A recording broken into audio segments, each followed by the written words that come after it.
A few days ago, I was surfing the internet when I came across this article. I got excited because it's not every day that you see the CEO of a major corporation talking to the media and getting candid about their experiences going undercover in their own company.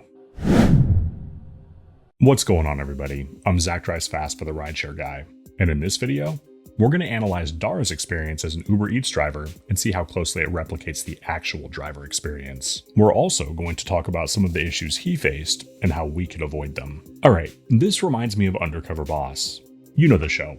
It's the one where a CEO or another high-level executive goes undercover to find out which of their employees are dirtbags and how they can better run their business. But, unfortunately, to the best of my knowledge, there was no camera crew with Dara or Dave K when he went undercover as a rideshare and food delivery driver. The article we talked about earlier led me to another article, which then led me to another article, and slowly, piece by piece, the objective became clear to me. Here's the thing.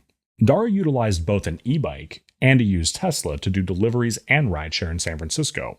So, I think it's fair to say he probably had his fair share of both apartments and houses. Oh, and in case it's important, he did about 100 deliveries. When asked what his worst rideshare trip was, he defaulted to a food delivery. Turns out, he had the same problem that many drivers do. He couldn't find the right apartment in a large complex. I want to stop here and drop a quick knowledge bomb on you. If you type in the address manually into Google Maps, but don't press navigate, it'll drop a pin on the correct building, and then you can slowly make your way towards that building, and that pin won't disappear until you're at their front door. There's also an app called Beans, which typically does do a good job. However, this app is no longer free, so for me in my market, I don't feel like they have enough data saved, so it's not worth it for me, but you should definitely check it out. Might be worth it in your market. Alright, enough about all that. Let's get back to Dave K and the issues he faced and see how closely they resemble our issues. In an interview with the Wall Street Journal, he said he frequently encountered rude customers and tip baiting. Let's start with the rude customers. Admittedly, this was probably predominantly on the rideshare side of things, but let's take a look at it anyway. For me, it's pretty rare that I have a rude customer. However, I'm also exceedingly careful with the orders that I choose to accept, and I feel like this has played a role in my high ratings and my lack of bad customers. Now, this may sound silly, but if customers respect our time enough to tip reasonably for it, those tend to be the customers that we have the least issues with.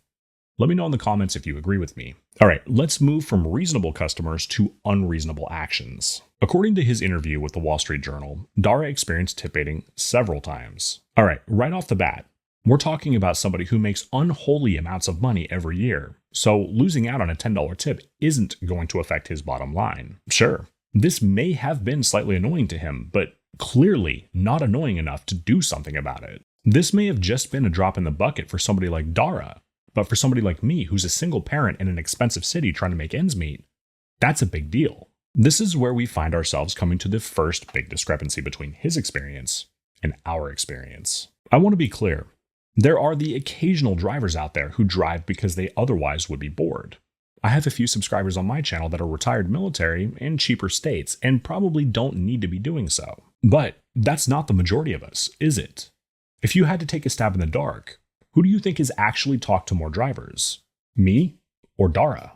On top of talking to drivers almost all day, every day, Pew Research also did a fascinating study about us. They found that 2/3 of drivers reported that their side income was either essential or very important for them to meet their basic human needs. So, when we encounter tip baiting, I think it's reasonable to assume that that was income that we were relying on, especially considering the fact that we've already done the work. Now, I want to jump back to Dave K's interview for a moment. I understand that every market is different, but San Francisco isn't exactly what we think of when we think of a low-income area, is it? Now, that's not to say that those areas don't exist there, but as a whole, when we think San Francisco, that's not what we think. We think Alcatraz, hills, and multi-million-dollar homes. After the last time I got tip baited, I got mad, sat down, and figured out my ratio for how often I actually get tip baited. Turns out, it's about 1 out of every 200 orders. Now, I'm not sure what Dave did to get himself tip baited multiple times, working presumably part-time for a couple of months. There are months that I go without getting tip baited, but again, it probably boils down to the orders that I choose to accept. It's pretty rare for me to accept an order delivering fast food to a low-income part of town during the day. My point is, as a driver, you learn the subtle nuances of your market, what to do and when to do it. And that takes time, but Dave K didn't give it much time, did he? I don't care how much money you make per year. If you do the work after setting an agreed upon price and then get paid less after that job was done, how could that not be maddening? Now, Dara isn't the first CEO to do deliveries. However, I find his reasoning for doing so quite interesting, actually. This was something that Uber called Project Boomerang. In my opinion, something positive did come out of this. But I'm going to give them one win, not the several victory laps that they took when talking to the media. As a result of Dara going undercover, Uber did change the way that prices displayed to drivers prior to accepting the order. I can't speak to the rideshare side of things, but from a delivery driver's perspective, being able to see upfront tips made our lives so much easier. We no longer have to guess which orders have tips on them and which customers just didn't respect our time enough to tip up front. But this is where my gratitude has to come to an end. Uber also took a victory lap for allegedly decreasing tip baiting. How? What did they do? If anything, I get tip baited more now than I did during the lockdowns. Let me put it to you like this. You wouldn't fix a gas leak with a blowtorch, would you? Similarly, there's only one solution to this problem.